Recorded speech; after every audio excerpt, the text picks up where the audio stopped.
This story begins with a text. Check your credit card statements. The screen light paints my hands blue. I don't blink. I don't breathe. I just open the banking app and let the numbers talk. Rome, Naples, Amalfi, first-class seats, ocean view suites, two identical tasting menus on this same night. The kind of charges you only notice when you stop trusting your own story. I scroll slower, not because I want to, but because I'm afraid of what's next. She said Italy with her sister. Self-care, sunsets, a reset before I closed the deal. And I paid. I told myself love was investment. I told myself peace had a price tag. Another page loads. Aspen. Same week, same card. The name on file? Claire, her sister. Aspen and Italy at the same time unless Claire learned how to teleport. Something is lying, and it isn't the math. My jaw unlocks. I hear the house breathe, the low hum of the fridge, the thin hiss of the vents, the kind of quiet that makes a secret louder. I tap into the itemized list. Airport lounges, driver services, 2 spa passes, a rooftop bar in Positano where people take photos to prove they felt something. I want to slam the phone down. I want to say this is a mistake, a glitch, a bank flag that means nothing. But the dates line up like soldiers and none of them disobey. I think of the promise I made. 2 more weeks. I push, I sell, we breathe. I thought I was buying us time. Maybe I was just funding the truth. I hover over the notifications. One message pinned at the top. I didn't open it when it arrived. I couldn't. Tonight it felt heavier than the phone.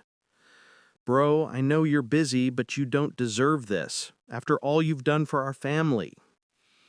I didn't answer then. I answer now by listening. I switch to the travel wallet. Boarding passes, seat maps. Italy stamped in digital ink. I back out, open the card again, star the Aspen charges. I make 2 lists in my head, what I can prove and what I'm afraid to know. I count my breath, 4 in, 4 hold, 6 out, so the panic can't count me. The cursor blinks in the search bar like it's daring me to finish the sentence. If Claire is in Aspen, who is in Italy with my wife? I whisper it because saying it out loud makes it real. I tap Export Statement. A PDF lands in my files like a quiet verdict. I rename it one word, receipts. Not because I want revenge, because facts are the only thing that can carry me through the next minute without breaking. I don't text back, not yet. I don't call, not yet. I draw an invisible line on the desk with my finger and promise myself something simple. No more stories, just facts. Whatever I find, I will meet it with stillness. Not silence out of fear, silence out of strength. I lock the phone. The room goes dark. My heart doesn't pound. It clicks. Like a safe opening. Like a door that was stuck for years and finally gives. I know what tomorrow is for now. Truth. 1 charge at a time. Every charge is a breadcrumb. 2 weeks. That's all I needed. Close the deal, fix the marriage, breathe again. Morning finds me before the alarm does. The coffee machine coughs itself awake, grinding beans like a metronome, counting down to something I don't yet understand. I open my laptop, the screen still reflecting the ghosts of last night's receipts. I tell myself it's just exhaustion talking. I tell myself love deserves the benefit of the doubt. Julia's suitcase was already gone when I walked into the kitchen. A single note on the counter, "Don't overwork while I'm gone." Her handwriting, perfect, round, effortless, the kind that never shakes even when the truth does. She said Italy would be a sister trip. 2 weeks of self-care, gelato, and God's sunlight over the Amalfi Coast. I paid for it without blinking. First class, 5 stars, whatever kept the peace. I even smiled as I typed in the card number, because that's what love sounds like when it's busy saving itself. At the office, Ryan leans against my door. "You've got maybe 14 days before the buyer's walk," he says. "We nail this, we rest." Rest. That word feels expensive. I nod, pretending not to taste the bitterness behind it. By lunch, I'm buried in drafts, contracts, and caffeine. Every email feels like a small prayer that someone out there will finally see what I've built. Because if they see it, maybe she will too. Maybe success can still outrun suspicion. When the day ends, I drive home in silence. The house hums, empty but familiar. The kind of quiet that used to mean progress, now echoing something else. I pour a drink I don't need, stare at the photo of us on the mantel. Rome, 3 years ago. She's laughing. I'm looking at her like the future depends on it. Maybe it did.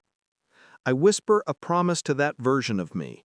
Hold on 2 more weeks, sell the company, save the marriage. And maybe, just maybe, save yourself. Someone else was already counting those same 14 days for a different reason. Deals don't collapse all at once. They bleed out in silence, the way trust does. The boardroom smells like stale coffee and nerves.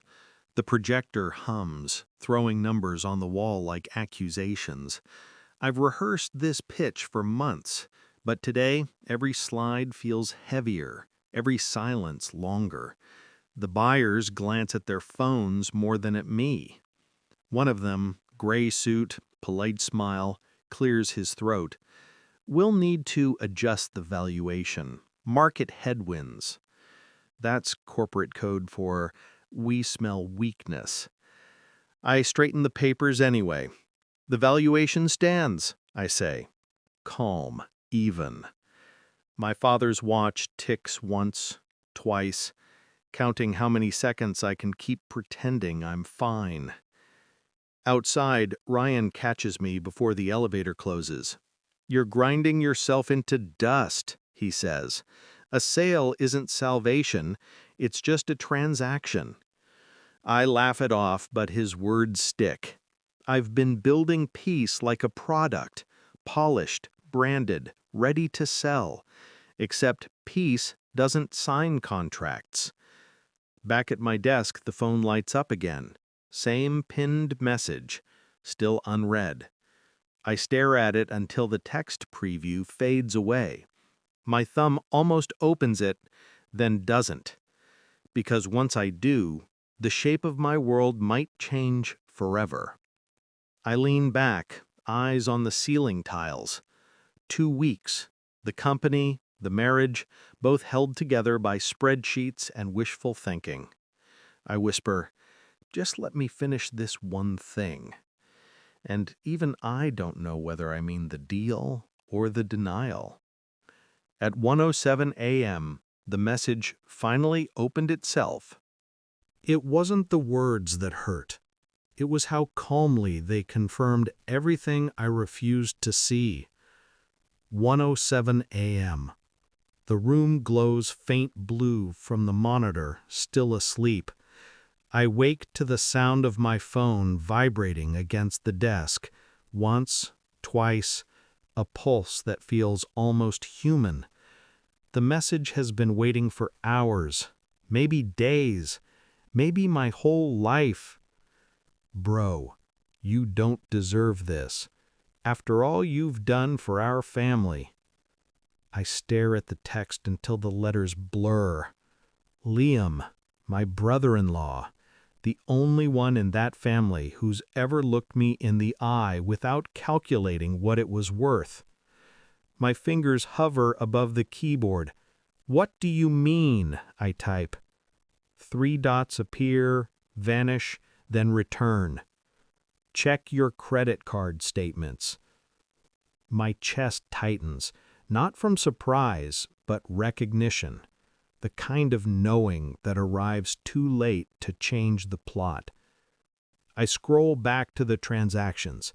Italy, Aspen, duplicate dates. I whisper the obvious. "Claire's an Aspen." The next breath is colder. "So who's in Italy?" I scroll through their feeds. Claire snowboarding in Colorado, time-stamped yesterday. Julia posting sunsets 12 hours ahead, tagging no one. Her captions sound like postcards to a stranger. You make me feel seen. Seen by who? A message from Liam again. I wanted to tell you sooner. Didn't know how. His guilt bleeds through the screen. I typed back only one sentence. Thanks for the truth. Then I set the phone down like evidence at a crime scene. The house groans in the dark. The refrigerator hum. The whisper of the vent. Everything ordinary now feels like an accomplice. I walk to the window. City lights blinking like Morse code for wake up. I whisper, okay. Just that. No anger, no shouting, just a promise that from this point on, silence belongs to me. The internet remembers what lies forget. If you really want to know someone, don't read their words. Read their receipts. The next morning doesn't arrive. It crawls. I haven't slept. My laptop screen has become both witness and accomplice, bright enough to hurt. I open the credit card portal again, each charge a breadcrumb that refuses to fade. Trattoria Gallo Nero, Florence. 2 entrees, 1 wine pairing, sunset hour. I copy the timestamp, paste it into the search bar on social media. Same day, same location tag. The feed loads with smiling strangers, couples kissing under red umbrellas, waiters carrying espresso. And there, in the background, her profile. Julia. Sunglasses. Hair tucked behind her ear. Leaning close to a man whose hand isn't mine. The heart doesn't break with noise. It sinks, quiet, precise, like a coin hitting water. I dig deeper. New tabs, new searches. Hotel check-ins, beach club payments, identical restaurants from past summers. I layer screenshots like crime scene photos until patterns start to rhyme. Different cities, same man, same sunglasses, same habit of tilting her head when she laughs. A message notification flashes from Liam. You okay? I type back, yeah, just confirming the obvious. He replies with a single word, sorry. I don't answer. There's nothing left to forgive that will make ignorance noble again. I whisper to the screen, don't get angry, get accurate. Because that's what's left when love runs out. Data. And maybe redemption hides inside a spreadsheet. My eyes blur, my cursor hovers over download all. I save everything, not for revenge, but so I never gaslight myself into forgetting. Truth is mercy when it's written down. I lean back, whispering gratitude I don't yet feel. Thank you, truth, for showing up, even when I didn't want you. Thank you for arriving before the deal closed. The laptop fan slows. The clock on the wall clicks toward morning. I close my eyes not to rest, but to remember this moment, when denial finally gave up its seat. Receipts tell patterns. Once you see the pattern, you can't unsee the design, and betrayal has a designer's precision.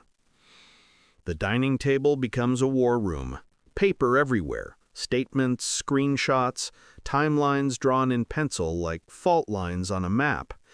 I connect the dots, and they stop being dots. They become a rhythm.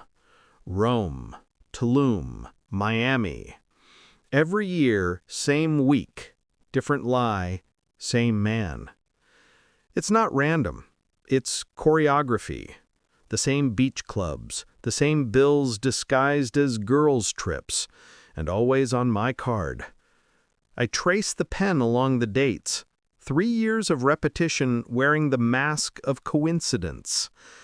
Then I notice something cruel in its symmetry. Every vacation overlaps with one of my product launches. While I was pitching investors, she was ordering champagne. While I was building, she was disappearing. I stare at the numbers, but what hurts isn't the money.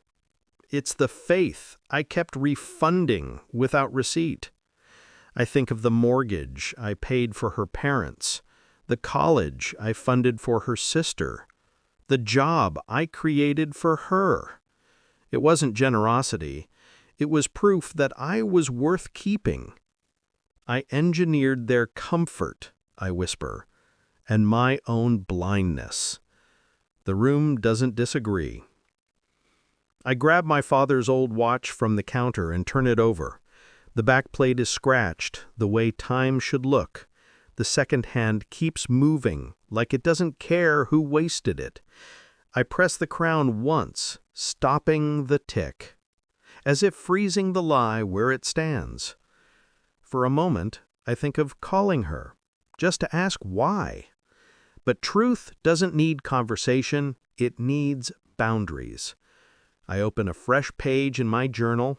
At the top I write, "Thank you, truth, for arriving before the sale."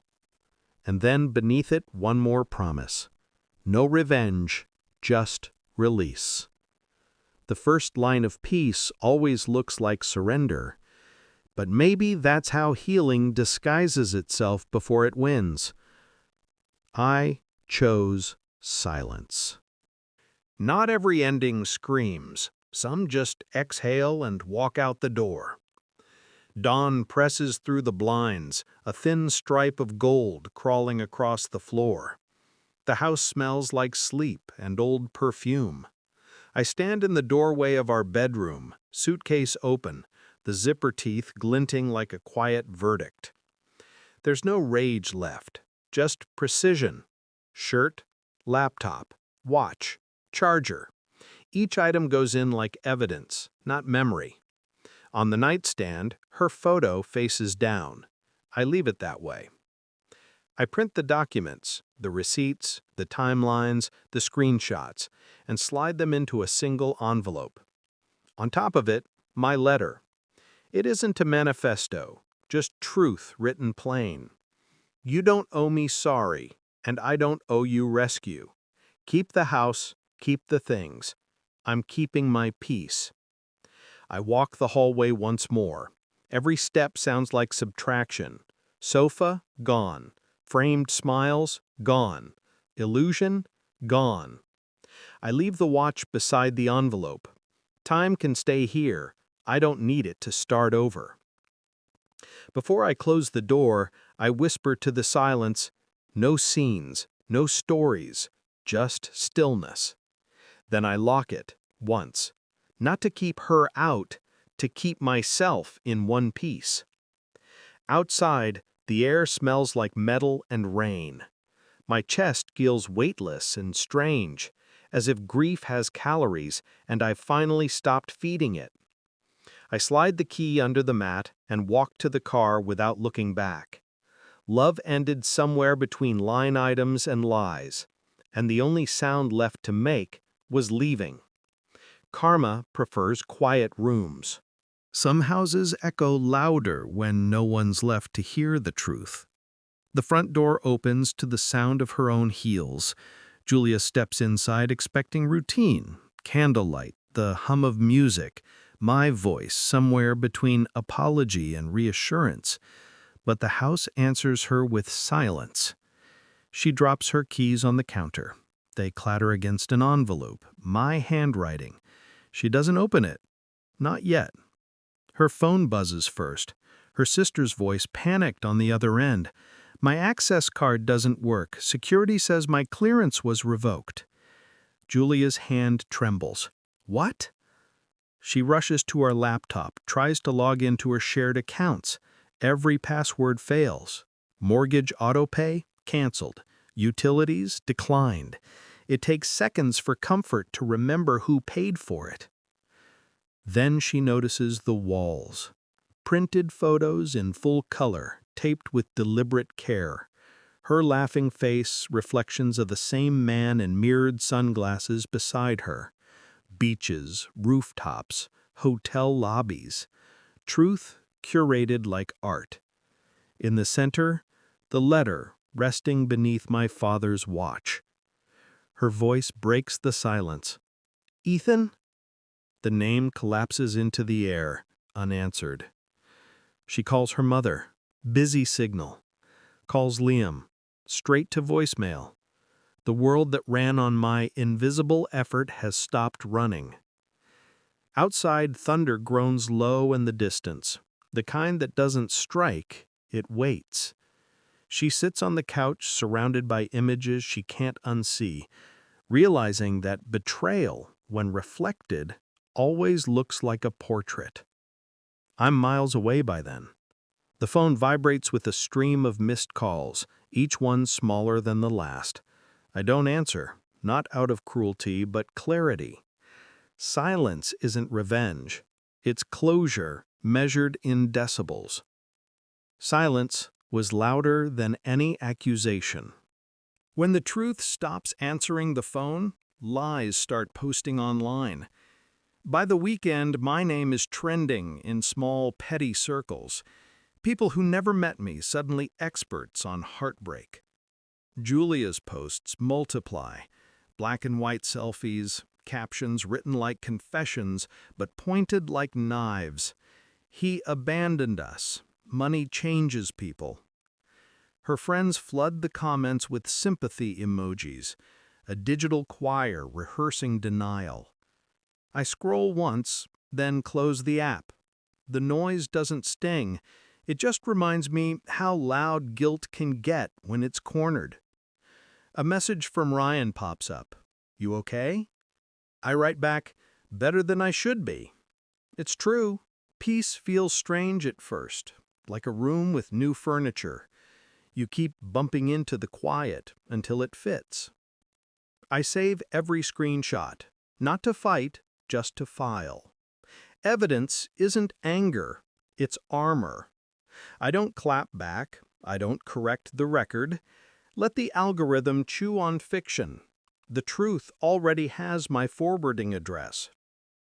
I take a walk to the park, wind combing through trees, kids laughing somewhere behind me, life going on. Proof the world doesn't orbit around any one person's story. I sit on a bench, journal open, and write, "Gratitude feels heavier than blame, but it builds muscle."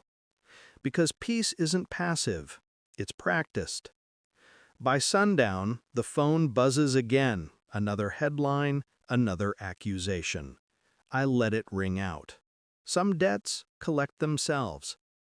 They mistook silence for weakness.